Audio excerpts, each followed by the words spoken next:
My name's Robin Grain. I am a Virginia Supreme Court certified divorce mediator. I am a certified divorce financial analyst, a former divorce attorney, and a divorced mom of 2 adult children. People ask me all the time, Robin, should I do mediation for my divorce or collaborative divorce? I'm going to answer that question right when we come back. Should you use mediation for your divorce settlement or the collaborative divorce process? I'll tell you straight up, in almost all cases, I vote for mediation. Why is that? Because in mediation, you are using one professional. You are paying for one professional. In collaborative divorce, each spouse has their own attorney. You have a financial professional who's a neutral, doesn't represent anybody. If there are kids, you have a child development expert who is a neutral, doesn't represent anybody. And sometimes both spouses have a coach. That's a lot of people to be paying, okay?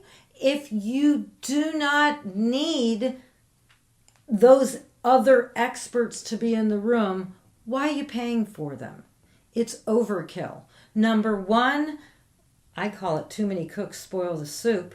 I do a lot of mediated divorce cases where the clients are coming from collaborative, where they didn't necessarily fail to get their case settled, but it was taking so long and costing so many thousands of dollars that they finally were pulling their hair up, and the spouses together decided to ditch that process and see if they couldn't get it done.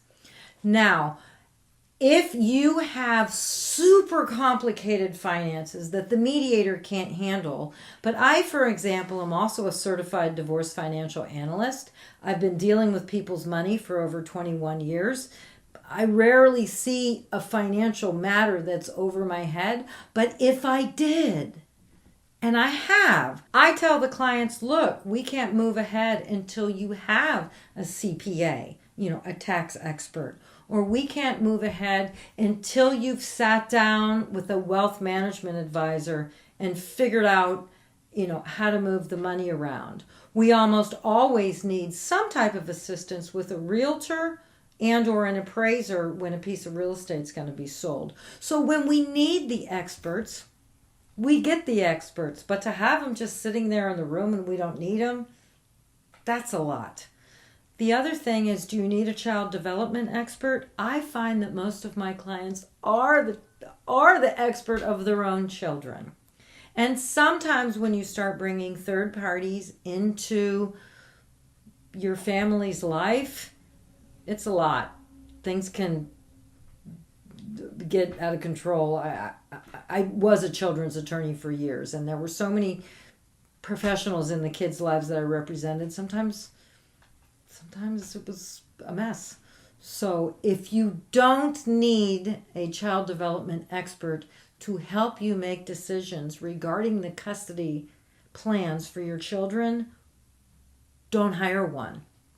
Another element of collaborative divorce, which is very upsetting to people, is that you can never use those experts again if you're unable to settle your case in collaborative. The way the rules work, that lawyer that was your lawyer in collaborative can never be your lawyer if you need to litigate. And that's a lot, because if you like your lawyer, but you just couldn't get the case settled, and you got to go find a new lawyer, that's a big problem. You usually can never use that financial expert ever again. That's debatable, though. Sometimes you can, sometimes you can't. It's kind of ethically difficult for the financial experts to work with you again. Some of them find a way out, some don't. With the child welfare expert, I have not heard of that person ever being able to be your child's therapist again. So it's a real once and done kind of thing. You get your case settled, great. You don't get your case settled, you've now lost all these people, which if you don't like them, fine. But if you like them, That's kind of sad. So, my advice, try mediation first.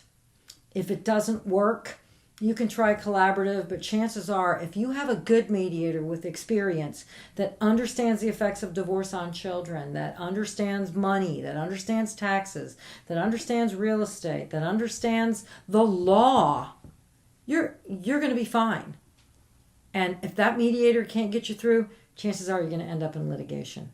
So you take care. Don't forget to subscribe, hit the like button. It really helps in me being able to bring you more videos that can help you figure out what to do when you're getting divorced. Thank you.